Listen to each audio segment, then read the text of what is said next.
Alors, dans 1 Corinthiens 10, si vous écoutez bien, le verset 14. On va commencer du verset 14. 1 Corinthiens 10, du verset 14. C'est pourquoi, mes bien-aimés, fuyez l'idolâtrie. Je parle comme à des hommes intelligents. Jugez vous-même de ce que je dis.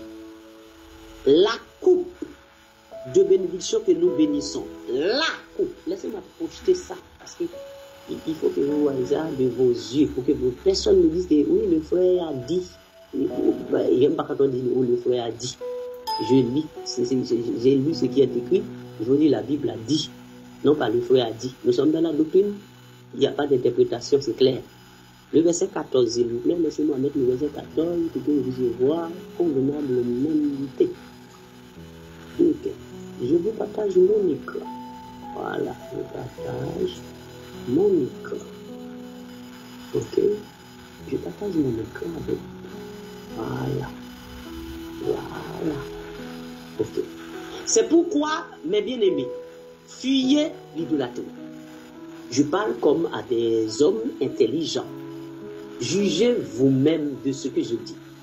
La coupe, hein, la coupe, pas les coupes, la coupe que nous bénissons, n'est-elle pas la communion au sang de Christ, ce que nous venons de voir dans Matthieu 26? N'est-elle pas singulier, parce que c'est une coupe, la communion au sang de Christ? Le pain, c'est pas les pains, c'est pas les petits morceaux, le pain que nous rompons, n'est-il pas la communion au corps de Christ? Est-ce que c'est clair pour vous, mes bien-aimés? Est-ce que vous avez compris ce que votre frère est en train de vous expliquer ici, là?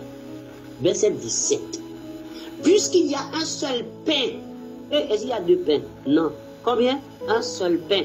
On rompt ça comment? Devant tout le monde. C'est-à-dire, il rompit le pain. Jésus rompit le pain devant tout le monde. C'était pas en cachette, on vit avec un plat rempli de morceaux, de petits morceaux, on ne sait pas qui a fait ça. Jésus a rompu devant tout le monde. Puis, puisqu'il y a un seul pain, oui, nous qui sommes plusieurs, nous formons un seul corps, car nous participons tous à un même pain. À un même pain. Parce que tout le monde va prendre dans un même pain pour manger.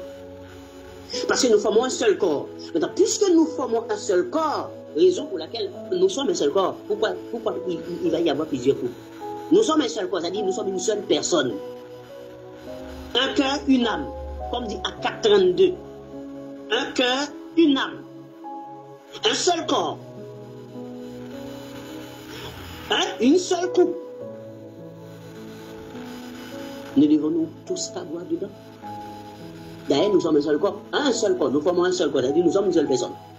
Donc, si nous sommes une seule personne, pourquoi quand vous vivez, l'autre va essayer, ou bien l'autre va dire, moi je ne vais pas boire ça, il me faut les petits verres là. Mais nous ne sommes pas un seul corps. Un seul corps. Un seul corps. Est-ce qu'il y a deux corps? Non. S'il n'y a pas deux corps, pourquoi il y a plusieurs pains? S'il n'y a pas de corps, pourquoi il y a plusieurs coupes? S'il n'y a pas de corps, pourquoi chacun boit dans sa coupe à part?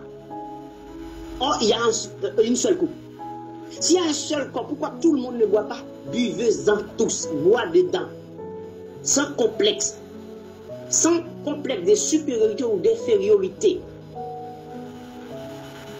Parce que le message du fondement, c'est l'exclusion de la supériorité et de l'infériorité, mais d'inclure l'égalité. Il n'y a pas de supériorité. Ces superlatifs-là n'existent pas dans le corps de Christ. La supériorité, l'infériorité, non. C'est l'égalité qui existe. Nous sommes tous égaux. Nous portons le même esprit d'amour, le même esprit chéri de Dieu.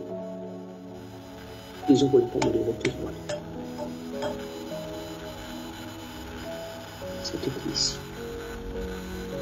Et vous ne pouvez pas boire à la table de Christ et aller boire dans les autres tables des démons de l'autre côté là. Il dit, voyez les Israélites selon la chair. Ceux qui mangent les victimes ne sont-ils pas en communion avec l'autel? Que dis-je donc? Qu'est-ce qu'il veut expliquer ici? Que la viande sacrifiée aux idoles est quelque chose? Ou qu'une idole est quelque chose? Nullement. Qu'est-ce qu'il veut dire? Ce que je dis, c'est qu'on sacrifie, on le sacrifie à des démons. Ce qu'eux, ils sacrifient ça à des démons. Ce qu'ils présentent là comme étant un repas sainte-saine, soit dire la sainte-saine là dans l'église d'Azur, c'est aux démons qu'ils ont fait ça. Parce qu'ils n'ont pas respecté les principes de l'évangile. Parce qu'ils n'ont pas fait ce que l'évangile demande exactement. Donc ce qu'ils ont fait là, c'est un repas de démons. C'est une scène de démons. C'est pas la sainte scène, mais c'est une scène impure. Il dit, vous ne pouvez boire la coupe du Seigneur et la coupe des démons. C'est-à-dire, vous êtes à l'église des églises ou le fondement des apôtres, vous prenez la coupe du Seigneur, c'est-à-dire vous passez dans le repas du Seigneur, sur le fondement des apôtres, c'est-à-dire parmi les disciples, l'église de Jésus-Christ.